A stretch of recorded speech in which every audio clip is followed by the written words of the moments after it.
പാകിസ്ഥാനെ മുഴുവനായും ആക്രമിക്കാനുള്ള ശേഷി ഇന്ത്യക്കുണ്ട്. പാകിസ്ഥാനെ മുഴുവൻ ആക്രമിക്കാനുള്ള സൈനിക ശേഷി ഇന്ത്യക്കുണ്ടെന്നും പാകിസ്ഥാൻ സൈന്യം റാവൽപിണ്ടിയിൽ നിന്ന് ആസ്ഥാനം മാറ്റുകയാണെങ്കിൽ ഒളിക്കാൻ വളരെ ആഴത്തിലുള്ള ഒരു ഗുഹ കണ്ടെത്തേണ്ടി വരുമെന്നുമാണ് ഉന്നത ഇന്ത്യൻ സൈനിക ഉദ്യോഗസ്ഥൻ പറഞ്ഞത്. പാകിസ്ഥാൻ മുഴുവൻ അതിർത്തിക്കുള്ളിലാണെന്ന് army air defence director general lieutenant general Sumer Ivan D'Cunha വാർത്താ ഏജൻസിയായ ANIക്ക് നൽകിയ അഭിമുഖത്തിൽ പറഞ്ഞു. രാജ്യത്തിന്റെ സൈനിക ശേഷി അദ്ദേഹം എടുത്തുകാട്ടി. പാകിസ്ഥാനെ നേരിടാൻ ഇന്ത്യക്ക് മതിയായ ആയുധ ശേഖരമുണ്ട്. അതിനാൽ അതിന്റെ ഏറ്റവും വിശാലമായത് മുതൽ ഇടുങ്ങിയതുവരെ അത് എവിടെയാണെങ്കിലും മുഴുവൻ പാകിസ്ഥാനും നമ്മുടെ പരിധിക്കുള്ളിൽ തന്നെയാണ്. GHQ റാവൽപിണ്ടിയിൽ നിന്ന് KPKയിലേക്ക് അല്ലെങ്കിൽ അവർ നീങ്ങാൻ ആഗ്രഹിക്കുന്ന ഇടത്തേക്ക് മാറാം. പക്ഷേ അവിടെയെല്ലാം തന്നെ ഇന്ത്യയുടെ പരിധിക്കുള്ളിലാണെന്ന് സൈനിക ഉദ്യോഗസ്ഥൻ മുന്നറിയിപ്പ് നൽകി. ഇന്ത്യയും പാകിസ്ഥാനും തമ്മിലുള്ള സമീപകാല സൈനിക സംഘർഷത്തിൽ ഇന്ത്യൻ സൈന്യം നിരവധി പാകിസ്ഥാൻ വ്യോമ താവളങ്ങളെ ലക്ഷ്യമാക്കിയിരുന്നു. എന്നാൽ പാകിസ്ഥാൻ സൈന്യത്തിന്റെ ആസ്ഥാനം സ്ഥിതി ചെയ്യുന്ന റാവൽപിണ്ടിയിൽ ആഴത്തിൽ ആഘാതം അനുഭവപ്പെട്ടതായി പ്രതിരോധ മന്ത്രി ചൂണ്ടിക്കാട്ടി. ദീർഘദൂര ഡ്രോണുകളും കൃത്യതയുള്ള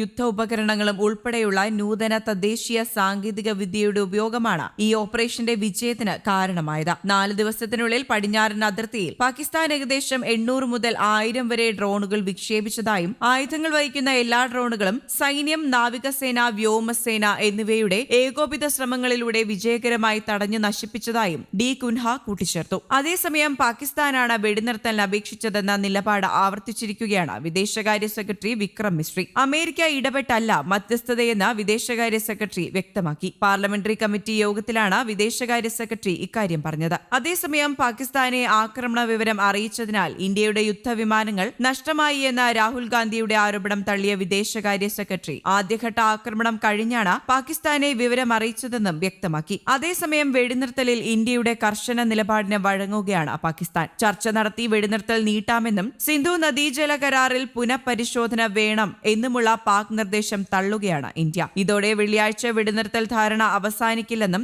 ഇക്കാര്യത്തിൽ സമയപരിധി ഇല്ല എന്നുമുള്ള ഇന്ത്യൻ നിലപാടിന് പാകിസ്ഥാൻ വഴങ്ങി. ഇതിനിടെയാണ് പാകിസ്ഥാനെ ആക്രമണ വിവരം അറിയിച്ചതിനാൽ ഇന്ത്യക്ക് എത്ര യുദ്ധവിമാനങ്ങൾ നഷ്ടമായി എന്ന ചോദ്യം രാഹുൽ ഗാന്ധി ആവർത്തിച്ചത്. നേരത്തെ വിദേശകാര്യ മന്ത്രാലയം അടക്കം നൽകിയ വിശദീകരണത്തിൽ വ്യക്തതയില്ലെന്നും വിദേശകാര്യമന്ത്രിയുടെ മൗനം അപലപനീയമാണെന്നും രാഹുൽ കുറ്റപ്പെടുത്തി. എന്നാൽ ഭീകര കേന്ദ്രങ്ങളെല്ലാം തന്നെ തകർത്ത ശേഷമാണ് ഇത് സൈനിക നീക്കം അല്ല എന്ന മുന്നറിയിപ്പ് നൽകിയതെന്ന് സർക്കാർ വൃത്തങ്ങൾ വീണ്ടും വ്യക്തമാക്കുന്നു. അതിനിടെ പാകിസ്ഥാൻ അമൃത്സറിലെ സുവർണ ക്ഷേത്രം ആക്രമിക്കാൻ ശ്രമിച്ചതായും റിപ്പോർട്ടുകളുണ്ട്. എന്നാൽ ഇന്ത്യയുടെ ശക്തമായ പ്രതിരോധ സംവിധാനം പാകിസ്ഥാൻ അയച്ച ഡ്രോണുകളും മിസൈലുകളും തകർത്തു കളഞ്ഞു. കരസേനാ major general Karthik C Seshadri ഇക്കാര്യം സ്ഥിരീകരിച്ചു. ഓപ്പറേഷൻ സിന്ദൂറിന് പിന്നാലെ ഇന്ത്യയിലെ സൈനിക താവളങ്ങളും പ്രധാന കേന്ദ്രങ്ങളും പാകിസ്ഥാൻ ആക്രമിച്ചേക്കുമെന്ന് ഇന്ത്യക്ക് സൂചന ലഭിച്ചിരുന്നു. ഇക്കൂട്ടത്തിൽ സുവർണ ക്ഷേത്രവും ഉണ്ടായിരുന്നുവെന്നാണ് അദ്ദേഹം അറിയിച്ചത്.